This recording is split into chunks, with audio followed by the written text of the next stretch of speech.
जो ठगाई का काम किया है केवल बीजेपी सरकार ने किया है।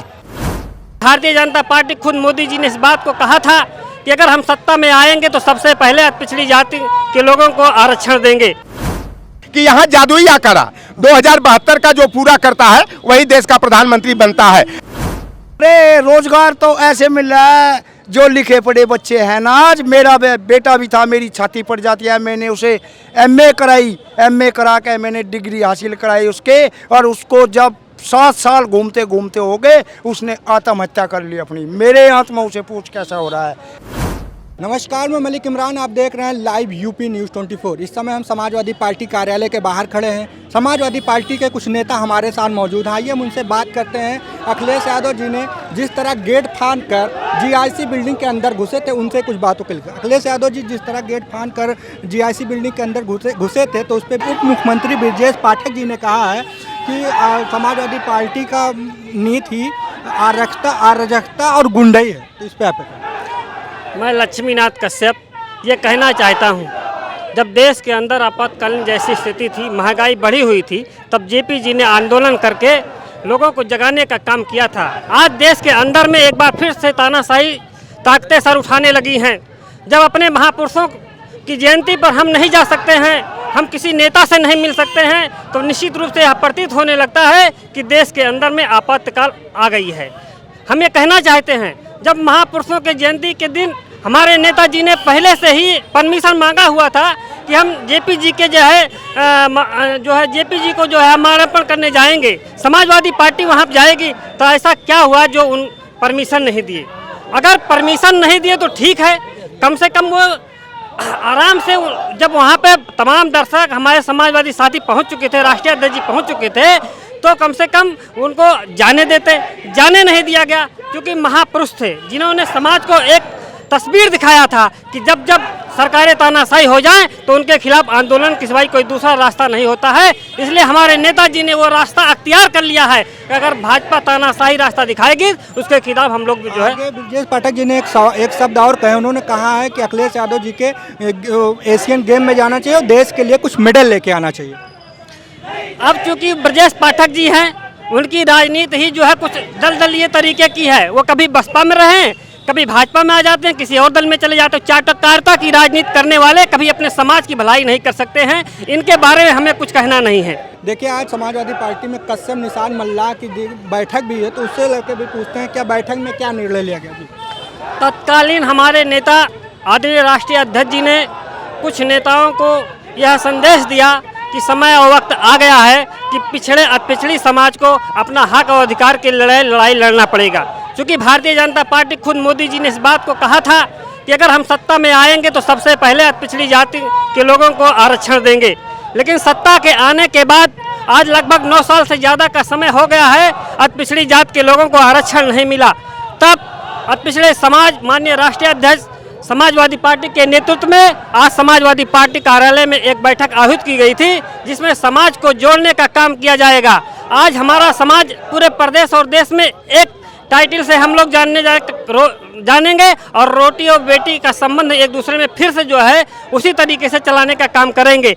और 17 पिछड़ी जातियां इस बार 2024 के चुनाव से पहले अगर हम लोग को आरक्षण नहीं मिलता है तो भारतीय जनता पार्टी को सबक सिखाने का काम करेंगे। जैसे आरक्षण की मांग कर रहे हैं, इनका कहना अगर 24 से पहले मेरा आरक्षण नहीं मिलता है तो हम बड़ा आंदोलन करेंगे। इस पे क्या? आरक्षण उन्होंने जब 2014 में मुद्दा बनाया कि मैं पिछड़ी जातियों को जिसकी जितनी संख्या रहेगी उसको इतना हिस्सा देंगे, उसी पे उन्होंने सरकार बनाया। फिर 19 में उन्होंने सरकार बनाया, लेकिन आरक्षण की बातें नहीं किया।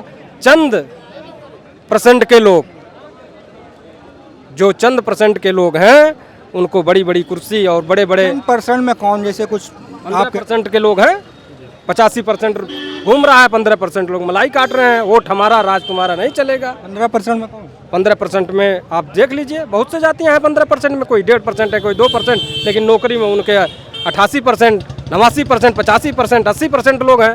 संख्या उनकी 3% है, 5% है। तो ये चीज़ अब नहीं चलेगा। और अगर आरक्षण नहीं है तो वोट नहीं है उनको। 24 में हम लोग भगाएंगे आरक्षण।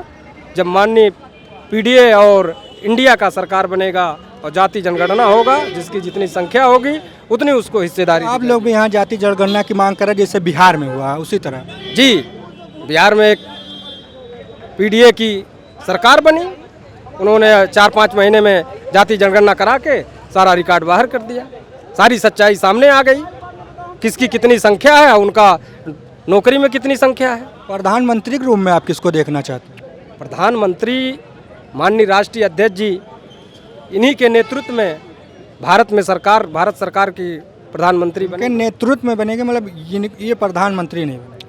अब वो तो समय आएगा, गठबंधन तय करेगा, गठबंधन के नेता तय करेंगे कि कौन प्रधानमंत्री बनेगा, लेकिन सबसे बड़ा योगदान माननीय राष्ट्रीय अध्यक्ष जी का रहेगा। मतलब आपका कहना है यूपी में अगर किसी का योगदान रहेगा सरकार बनाने में तो अखिलेश जी। जी, यूपी में अगर 80 सीटें हैं तो भारत में सबसे बड़े प्रदेश यहाँ है, और यहाँ लड़ाई माननीय सीधे भारतीय जनता पार्टी से राष्ट्रीय अध्यक्ष अखिलेश यादव जी लड़ाई लड़ रहे हैं। यूपी में लड़ाई अखिलेश यादव जी से? यूपी में अखिलेश यादव जी से नहीं, जो तानाशाही सरकार है, जो कश्यप समाज को ठगने का काम किया है।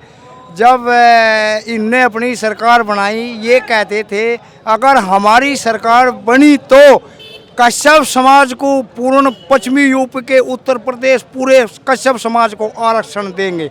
झूठ बोला। सिलेंडर 400 रुपये का देकर 1200 रुपये का सिलेंडर कर दिया। कौन सी सच्चाई है इनकी? इनने जनता को खास करके कश्यप लोगों को ठगने का काम किया। आने वाले लोकसभा के चुनाव में यही समाज इन लोगों को वोट की ऐसी चोट देगा कि ये सबक सीख जाएंगे झूठ बोलने की सरकार कैसे चलती है। जो ठगाई का काम किया है केवल बीजेपी सरकार ने किया है, समाज को ठगा है। जो समाज को ठगने का काम सिर्फ बीजेपी सरकार ने किया? बीजेपी सरकार ने किया है, योगी आदित्यनाथ जी ने किया है, जो आज पूरे भारत में सबसे ज़्यादा झूठ बोलने का सर्टिफिकेट मिल रहा है।